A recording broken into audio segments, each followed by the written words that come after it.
And with the Huskies sitting just 3 points out of the 4th spot in the conference with 6 games left to play, it's important for SCSU fans to show up and be loud. I'm Jeremy Lagos reporting, UTVS News. Karl Anthony Towns is absolutely untouchable. He's basically a 7-foot-tall James Harden. He has no flaws offensively, and his defensive game is really coming along. You don't trade a guy who's averaging 27-11, making 3.5 threes a game when he's stepping back and doing all these crazy things as a big. You just don't see that ever. St. Cloud State puts their winning streak on the line this weekend when they host Wayne State College and Augustana University here inside Hollenbeck Hall. I'm Jeremy Lagos, UTVS News. Also, the women's basketball team has been rolling and began their NSIC tournament this past Wednesday, and we'll take a look at how they did. Kevin Durant is a liability on defense, just like Kyrie Irving, but that was hidden a lot on Golden State when you have all those guys like Klay Thompson, Draymond Green, who were able to kind of hide some of that. And you have 2 of the best three-point shooters ever. That's only going to open it up for Kevin Durant more. The coronavirus is affecting an increasing amount of the world's population. And even though most cases are only a mild health risk, it's now also starting to hit people where it hurts the most, their wallets.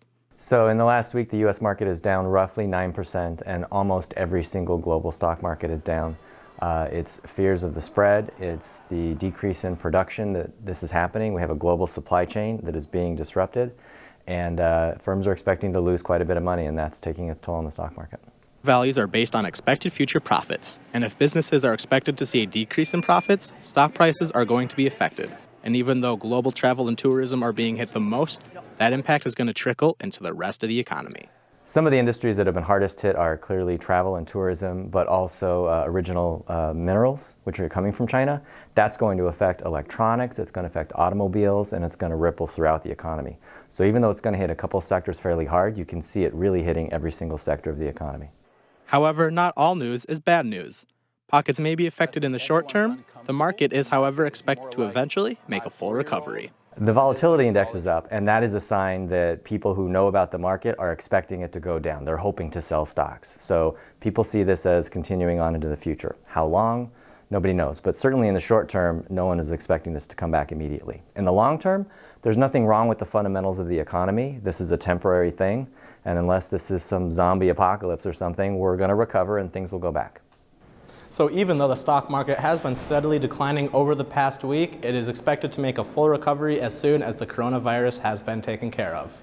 I'm Jeremy Lagos reporting, UTVS News. St. Cloud State University is going to be the home for the only Division II men's soccer team in the state of Minnesota when the team begins their first season next fall. But before the team can take to the pitch, they need to build the roster first. Head coach Sean Holmes held the first session for open tryouts this morning. The university, when they added men's soccer, felt that there was a need on campus and kind of a desire, and so I spent a couple weeks wandering around intramurals to see what the general standard was, and I thought that there were some guys here who could probably play at the intercollegiate level, and so today we're trying to see what that looks like. Tryouts were held from 8 to 10 a.m. this morning, and with about 40 prospective students trying out for the team, there is a high level of excitement in the air. I'm excited, and then when I meet people who are equally excited, then that makes me more excited. And it's just really, I've been working like 18-hour days because my phone has been ringing off the hook, and there's just been a lot of interest. People are excited that they have a state option to play at the Division II level. It's been tremendously exciting. It has always been a dream for me to perform at the highest level, and I'm actually really glad that St. Cloud brought this program in our university. And as soon as I found out about the program, the first thing I did was contact the athletic department and and as soon as I found out about the coach, I went to the press conference. I tried to get as much information as possible. You know, I want to perform at the highest level. I've been playing soccer for a really long time, and this is my dream, you know. Being the first team of its kind in Minnesota, Coach Holmes is really looking to set the precedent for collegiate soccer in the state. We're trying to do things in a certain way. You know, we've looked for guys of high character. We're looking for good students. When you're the first, you set the standard and expectation for everyone to follow. There's still a long way to go before the final roster is set for the first time, but prospective players are already looking to set the tone for their first season.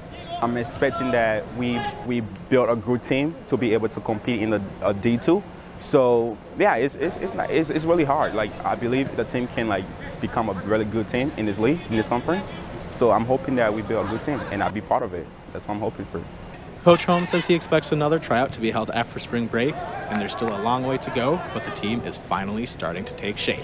Jeremy Lagos reporting, UTVS News. St. Cloud State University produces winners. The school's dance team won a national title again, their second in 4 years. This was the team's second national championship and first since 2016 when they won the Open Comp division. And the team has made the finals for every nationals performance since 2013. The dance team was put together in April, and after hundreds of hours of practicing and events, it all came together this past January. After placing 8th in 2019, the St. Cloud State dance team committed themselves to changing their trajectory and starting a new tradition by winning a national championship this year. But it isn't just about the national title, it's also about growing as women and putting in hard work to achieve your goals. It seems cliche, but I can honestly say I don't know where I would be without dance or the St. Cloud State dance team. It has kept me motivated in college, and without it, I'm not sure if I'd be standing where I am now. This team has shown me that hard work truly does pay off, and that not every competition will have guaranteed success, but that just makes the success when we do encounter it that much more special for us. It's not just about the athleticism of being a dancer that is important here, but our team members learn life skills such as time management, discipline, and the meaning of hard work. With a stacked roster of talented women, many of whom will be back next year, the SCSU dance team will be looking to defend their title next season. Jeremy Lagos reporting, UTVS News.